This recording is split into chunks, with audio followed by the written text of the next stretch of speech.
I'm Sherrie Thompson, and this is the Black OurStory Podcast. This is Africa Global Radio. Our story, our growth, our future. Welcome, my guest today, Komla Elikem. We're going to be engaging in how to hack our brains properly. Oh, I like that. See ya.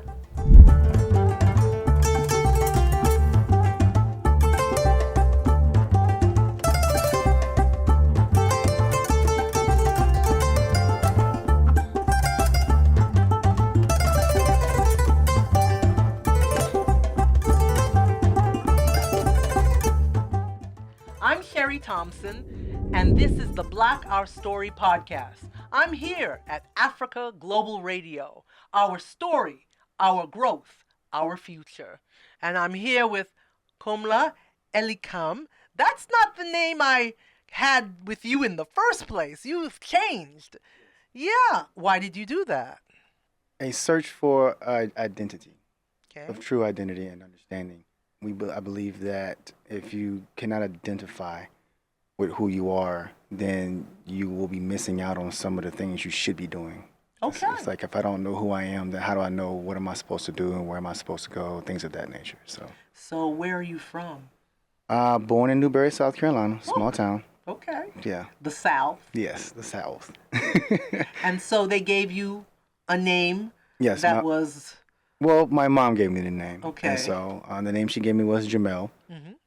My full name, Jamel Dacote Mathis. Okay. As you know, our last names are not not really our ours. names, exactly. Kind of slave owner names, that Yeah. kind of thing. Yeah, And back yeah. So you came to Ghana and you said, "Nah, let me embrace the continent. Let me embrace my identity here." Good. And that happened because of years of not knowing who I was outside of being told what was told in our history books. Yeah. Like, African American, what does that mean? I'm a continent and a country. Like, what nation do I belong to? Right. What people do I belong to? And no one's going to teach you that. You have to go and find that. You have to discover it for yourself. Yes. So in that discovery, you came to Ghana and you found that name. And then what else did you find? Well, once I found out my lineage, which is Ewe, so that I led didn't the know path. that. I didn't know that. That led the path to Ghana. Okay. So once we found that out, then it was like, okay, let's start making what decisions can we make? What can we do? We did some research on Ghana, did some research on some other countries around Ghana. And when things were what we considered pushy, like, okay, this is a time that we need to leave. To move, yeah. Like that feeling. America was pushing you out. Well, no, I wouldn't say it was pushing us out. It was becoming very uncomfortable. Yeah. Once I realized, okay, so I shouldn't even be here. Yeah. It was that kind of mindset that I had. And so from that point on, we said, okay, let's start making decisions to move. Okay. And that decision was a one-way trip. There was no reason. No return ticket. Nope, one way. All right. And so Kind of like the trip I made. No return ticket. Everybody wants to always know, do you go back and forth? I said, nah. I went back for my daughter's graduation and for a conference. That's it. 2 times in 28 years. There you go. yeah, and we've been here for 3 years now. Good.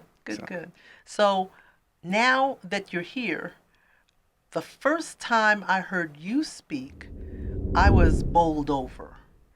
It was at my first Black OurStory festival. Mm-hmm. I had invited you to speak in a segment called Resistance to Enslavement. Mm-hmm. And you took it completely in another direction. And I was like, wow. So, tell us a little bit about decolonizing our mind.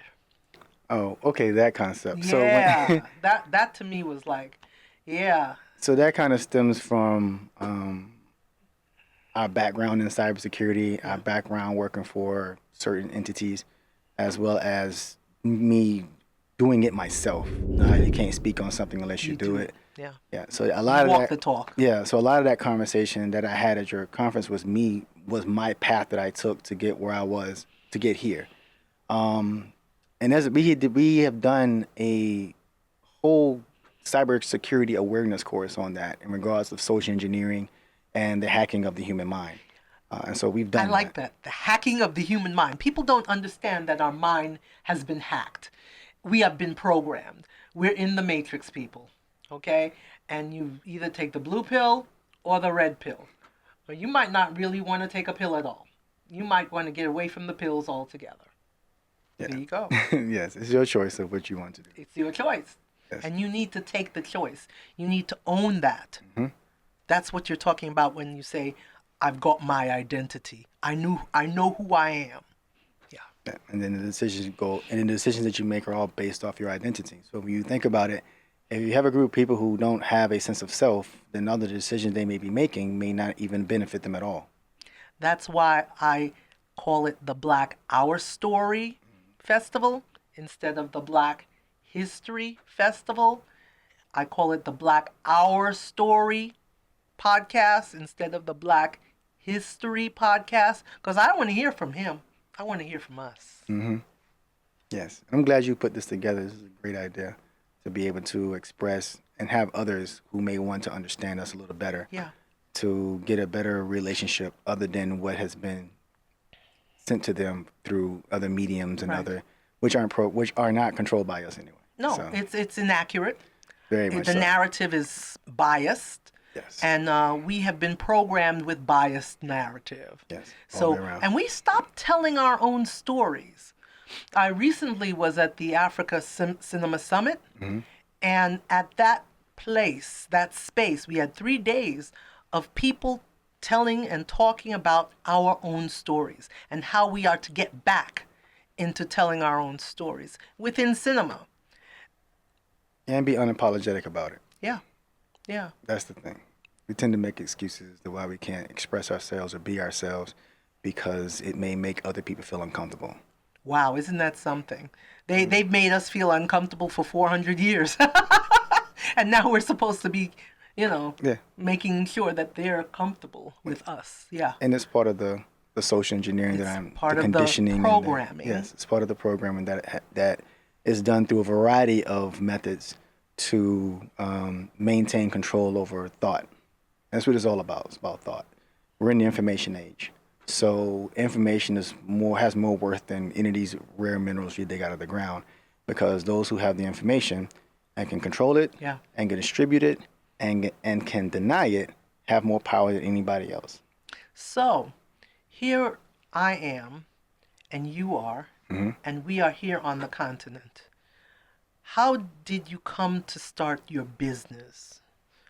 Well, like I said before, me and my wife's background's in cybersecurity. We've been doing this for, between the both of us, about four decades now, working for certain entities that allowed us to gather the information that we needed.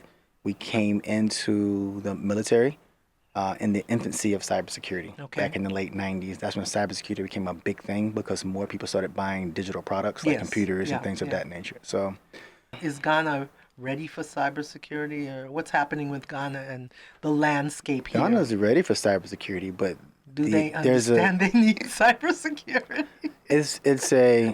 it requires like, for example, in the United States, when cybersecurity is in its infancy, it's the same process. Okay. You got to build infrastructure for something like this to work efficiently. So the U.S. had a huge head start on everyone else because we kind of started developing whole early. thing, Yeah. So, but what I would say, however long it took the U.S. to do it, Africa can do it in half the time. Yeah. Half the Because time. we are in a tech age, Yes. and we're not in a coming out of industrial age. No. We are in a tech age, and it's tech specific. And our young people are tech people. Mm-hmm. Now we have this thing called AI. I'm not sure we're ready for that. Which 'cause one? Artificial intelligence. Oh, there's my ancestral intelligence. That's the I one like that. That's the one I operate on. I like. I like that. I said that to somebody. I said I don't need artificial intelligence. Yeah, I don't need I that. just need my own intelligence. I need ancestral So intelligence. Because exactly. that was, to me, that was the first form of information where we got it from. We got it from my ancestors. Yeah. So if we needed something, we'll pull libations, we'll do certain things, and then we would get the information that we needed. So this The griot in yes. the community would tell the stories of people past and past and past and pass it down. And they're passing down what? Information. Exactly. So if you And we stopped doing that. Well- We're now listening to CNN and BBC. Why is that? Because we've devalued our own systems. That's all. Our systems haven't gone anywhere. We just devalued them. And so we're always looking for what's going to benefit us. When we do that, we're always comparing. The mind is always comparing what's going to be best for us. But if someone can control the thinking of what you choose, then you can be making a lot of wrong decisions, thinking that it's benefiting you and benefiting your family. And it's not benefiting you at all. No, it's benefiting the person who created the system that put you in it. Yeah. And so when our systems are still there, we just don't value them as much as the ones that we are currently holding on to for dear life. So freedom we thought we were getting is not freedom at all. I would say we shouldn't be looking for freedom. We should be looking for sovereignty. Ooh. And that's why he's my guest today. Does that make you think about Explain it. Free range chicken. You remember how we say that? It's free to roam, but it's still in control of the person who owns the ranch that the chicken is sitting on, right? Wow. So the chicken still has to get its feed from the person who's feeding it. Even though it's free, it's not consistent. It's not free. You just have the illusion of being free. Just like we have the delusion of making our own decisions, not understanding that a lot of the things that have been introduced to us as kids is to set small little codes in our heads to think of certain things a certain way. And we talk about this in Hacking the Human Mind. We talk about how the subconscious works. And I'm not a brain surgeon, and I'm not a psychiatrist. Okay. So I oversimplify how the mind works when it comes to data entry and from getting data to making a decision. There's a whole process to how we do that. And it's based off it's based off our operating system. If we want to continue to talk tech, which we call the mind. The brain is the hardware, right? And so like with a computer, we have the inputs, keyboard, mouse, cameras, things of that nature. Well, your body has 6 input sensors. So you have your 6 senses. That's how you take in data. You can teach anybody from any of those 6 senses, any of them. Now, as long as you have one, they can do mentioned that. 6, and most people say 5. What's the 6th sense? That gut feeling. That's an actual thing. That is a sense. Yes. I put it at the pineal gland, which is another area of enlightenment. So, but you can call it that gut. They call it the gut feeling, but that's where it's coming from. You walk into a room like this, don't feel comfortable, but everything looks nice, but there's something wrong. Something's wrong. Exactly, and that's that other sense of, flags should be going up right about now. Yeah. But in regards of where we're at now, that works for us, but doesn't work for our youth, because those flags are being slowly eroded, taken away, erased, and so therefore they don't know what dangers are. When your child is on a phone for 6 hours out of the day, and you're trying to figure out, well, why is my child acting a certain way? It's because he's on the phone for 6 hours. Because they're being programmed. Being programmed a certain way. So when we take in information, it's there. It's there. 6 hours worth of Japanese anime. That's what my son was looking at. I thought, why is he doing this? The anime in Japanese. And I'm like, is he marrying a Japanese woman, or what's going on with this? But actually they had subtitles, and so he was reading. So I actually stopped bothering him about that because he was reading. So here's something that I learned in the process of being my age. We take in information differently from other folk. We take in information audio and visual. So when we got to the printed word and reading, it was difficult for us. A little, but we've always taken them in through all 6 of our senses, unless one has been damaged. Okay. And then the other ones are more heightened. So you're saying the printed word... Before the printed word, we were smelling flowers. We were doing a bunch of other things to see if this is good. We were tasting things. Is this salty? Is this sweet? Okay. All that's data that your brain is processing to make a decision. So that's the learning that we really should be doing. Not just reading. We need to be doing. Yeah. Reading is very limited. Yeah. The body has 6 senses for a reason. If you're only using 2 of them, then you're not using all You're of not it. using them. You're, That's right. Yeah, and so, but those are the easiest to control people. Visual and audio, the most easiest way to control people, because from the industrial age to the technological age, it's easier to access a screen now than it used to be back in the day. Yeah. Back in the day, if you wanted to learn something, you had to go outside. You had to go outside and see what the grass felt like. You had to go outside and know what flowers smell like. You had to live on a farm to know what animals look like, how they feel, the sounds they make, and things of that You had nature. to kind of step in the manure to know that it was manure. That was manure. And then, brain told you, don't step in that again unless you're going to use it for fertilizer. Yeah. But things of that nature. So it's a process that we have lost control of our ability to think for ourselves. And even when we think, even with me sometimes, I catch myself like, I still have some programming in me that I have to work on. Work on. And people will ask questions, well, I don't know if I've been hacked. Well, that depends. How's your life going for you? There's certain things you're doing that are self-destructive or may not be as advantageous for you to do, and then say, look at things like that and then ask where they come from. Because you had to learn it. There are certain things that we come inert in ourselves that's built into our DNA that's programming as well. Yeah. So programming is still in us. The process of processing the information and then taking that information based on your values and your beliefs determines your outcome, what decision you're going to make. Right. And so that's why I said we devalued our systems, because someone said we have a better system. And then they convinced us that we had a better system, either through destroying the system that we had or destroying those who taught how the system worked, or just not allowing you to have access to the system altogether. So we see in today's society that some of the information is now being censored. I recently, as of yesterday, YouTube was pulling down certain Pan-African stations, Pan-African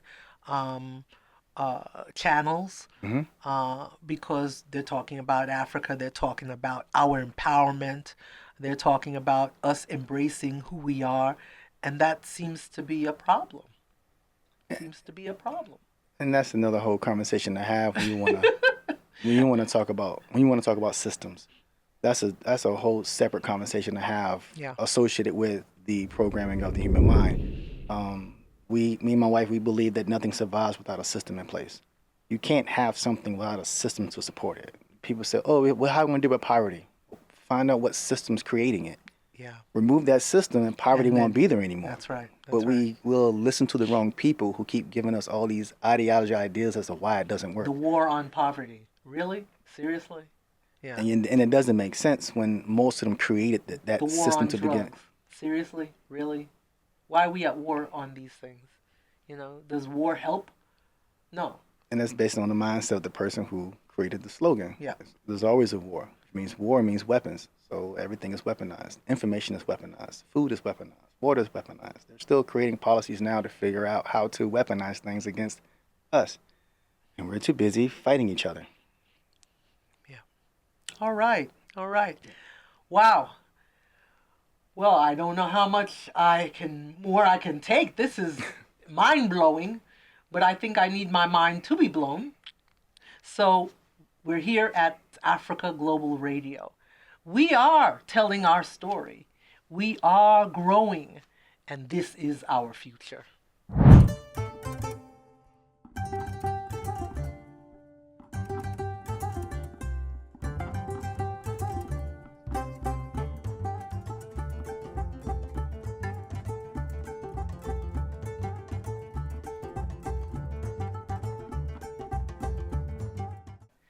We're back. This is the Black OurStory Podcast, and this is Africa Global Radio. Our story, our growth, our future. You've been telling us about our future. Mm-hmm. You came here to find the future. Correct. Tell me how you all transitioned from the U.S.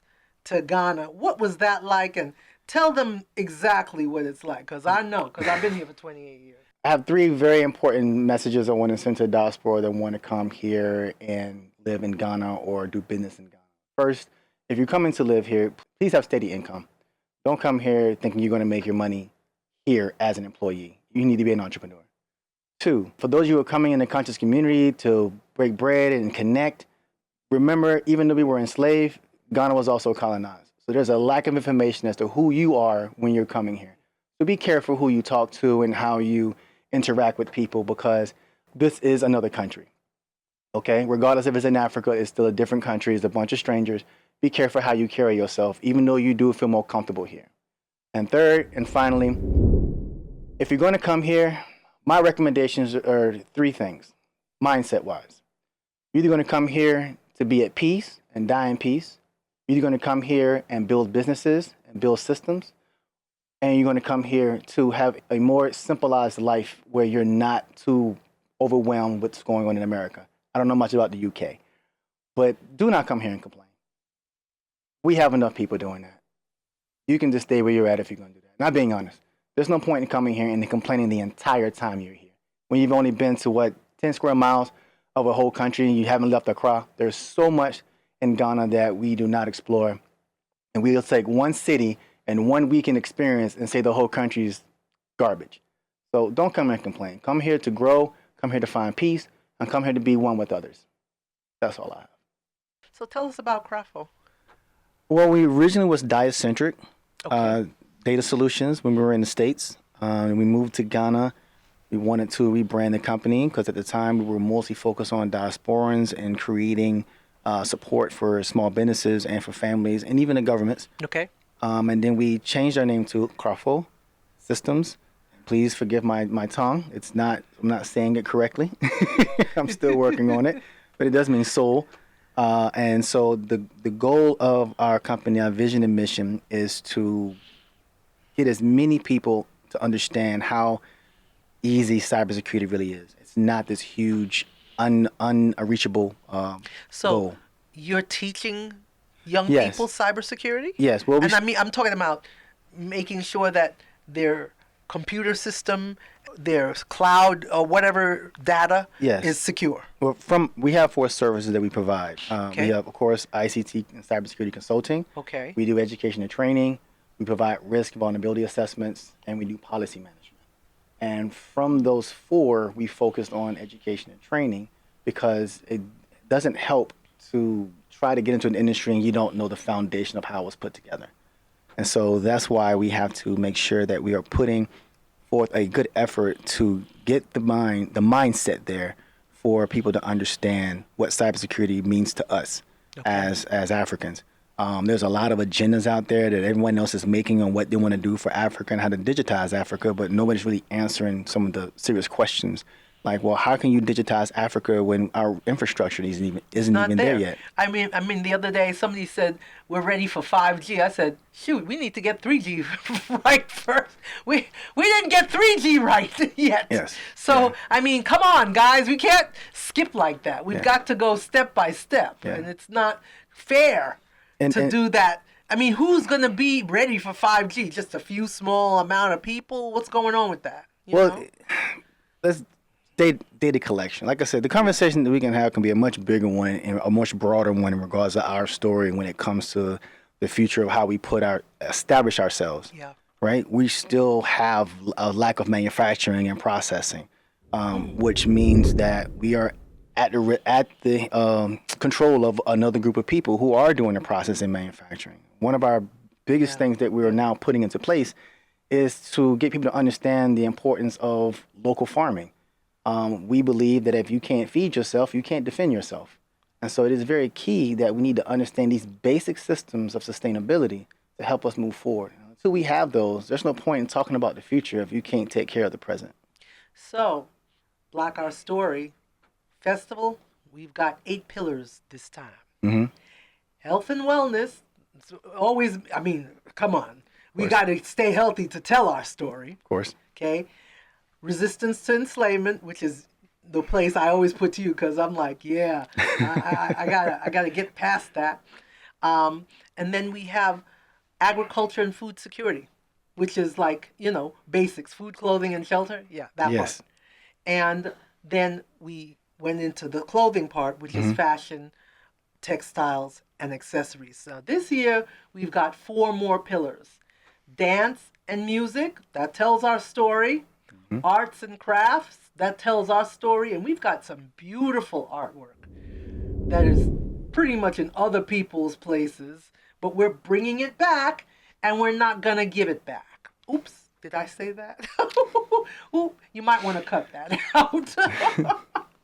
And then we have storytelling and film, which is why I was sitting at the Africa Cinema Summit. Oh, man, and Idris Elba. Okay, let me not get there. That was amazing.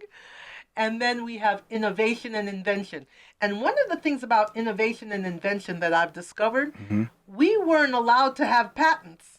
So the inventions went to white folk. Oops, did I say that? Yep, I did. And Europeans, and we were the ones that invented it. Because the mother of invention is necessity.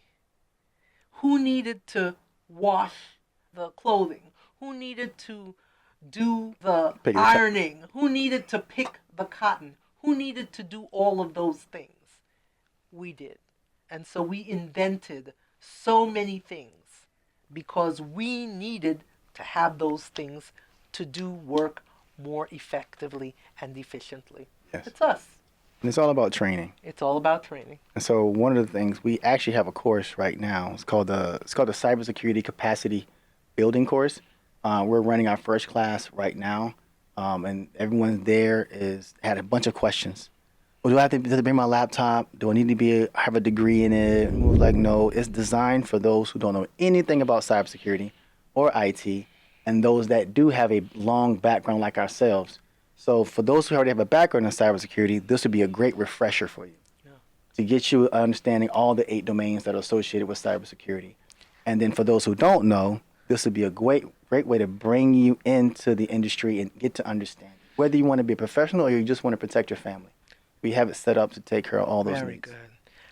I need for you to tell them where to find you, your number. Go ahead and do it. Okay.